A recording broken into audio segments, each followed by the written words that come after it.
नमस्कार मित्रांनो, स्वागत आहे तुमचं आणखीन एका व्हिडिओमध्ये। तर आपल्याजवळ एक टॉर्च रिपेअरिंग करायला आल्या, तर चला व्हिडिओला सुरुवात करूया। तर मित्रांनो, ही आहे ती टॉर्चला खोलण्या अगोदर इथे मॅग्नेट ठेवतो जेणेकरून आपल्याला स्क्रू ठेवता येतील, आणि हे दोन स्क्रू ड्रायव्हर।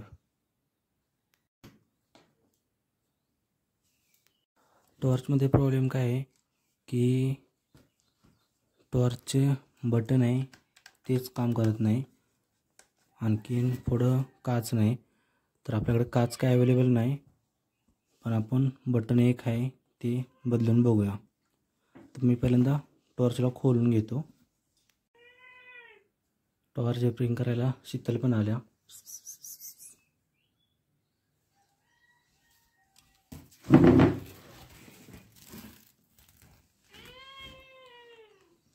ते खाली कुठे धरलं आपल्या।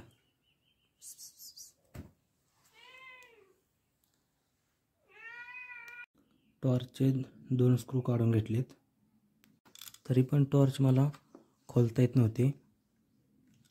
आणखीन एक स्क्रू कुठेतरी राहिला असणार आहे आपला। भरपूर प्रयत्न केल्यानंतर ना समजलं की हा जो वरचा भाग आहे असा गोल गोल फिरवून काढतात।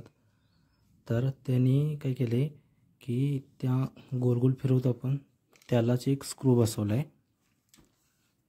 इथे कुठेतरी आहे, इथे स्क्रू आहे मित्रांनो। स्क्रू तर सापडला आपल्याला, पण त्याचे पेच खराब झालेत गंजल्यामुळं त्याला आपल्याला खोलता येणं झाले। आपल्याकडं मायनसवाला आणि प्लसवाला दोन्ही स्टारवाला पण स्क्रू ड्रायव्हर आहे, पण पेच खराब झाल्यामुळं त्याला खोलता येणं झाले।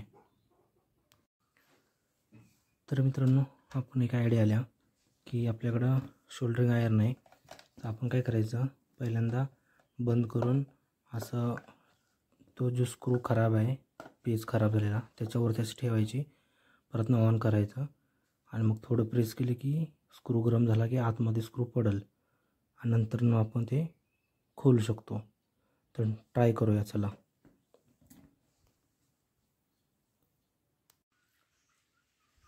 मशीन आता काढून घेतो। होल मारून घेतलं आहे आणि मशीन गरम आहे म्हणून तसं दरवाजाला अडकून ठेवतो, म्हणजे माझा हात लागायचा नाही, भाजून थंड होईल दे। तर मित्रांनो, इथे मी असा होल मारून घेतला आणि शोल्डरिंगनं पागाळल्यामुळं जास्तच टाईट झालं ते। मग मी काय केलं की चमच्यानं असं ते गोल गोल करून त्याचा होल जरा थोडा ते मोठा केला, आणि आता मग डिले झाले।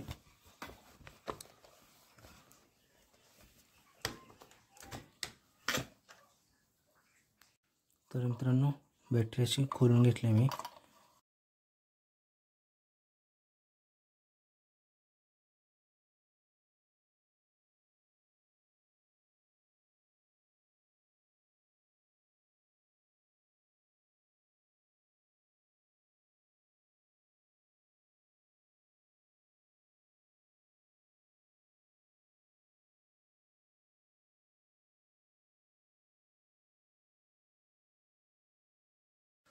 तर मित्रांनो, सर्व वायर वगैरे बघितले तर त्याला काय प्रॉब्लेम नाहीत, सर्व वायर ठीक आहेत।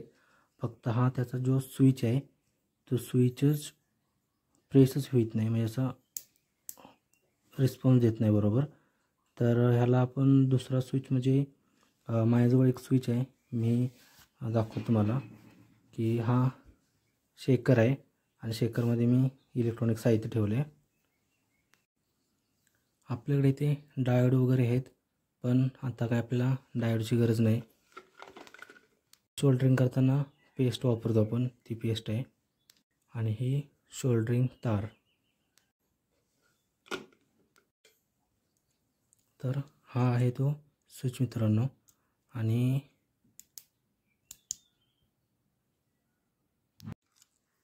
तर मित्रांनो,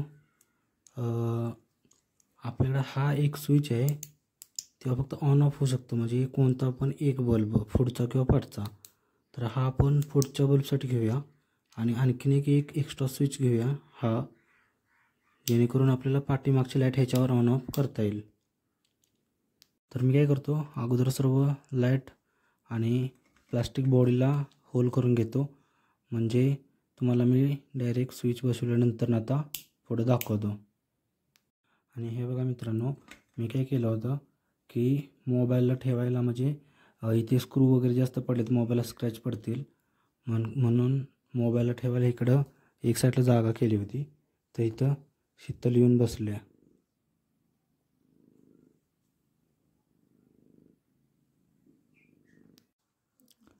तर मित्रांनो, पण हा स्विच जोडून घेतला आहे.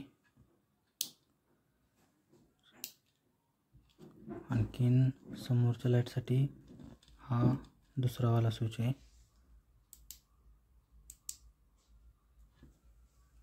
तर आम्ही पॅक करून घेतो. तर मित्रांनो, फायनली आपण बॅटरीला पॅक करून घेतल्या. आणि आता फक्त प्रॉब्लेम ह्याला आहे की फक्त काच नाही आपल्याकडं, कारण पहिल्यांदाच काच फुटली होती, त्या कारण आपल्याला कुठली बसवता आली नाही. आणखीन आपण हात इथे एक स्विच बसवला, आणखीन हा एक असेल. तर हा पाठच्या लाईटसाठी, कारण आपल्याकडं हा स्विच आहे हा सिंगल ऑन ऑफच फक्त होतोय. आता टॉर्च ऑन झाली असली पाहिजे. आणखीन हा पाठीमागची हे इथे आपण असं ऑन ऑफ करू शकतो. तर हा स्विच बसवला आहे पाठीमागे एक्स्ट्रा, आणि ते चार्जिंगचं वगैरे. तर मी आता चार्जिंगला लावून ठेवतो.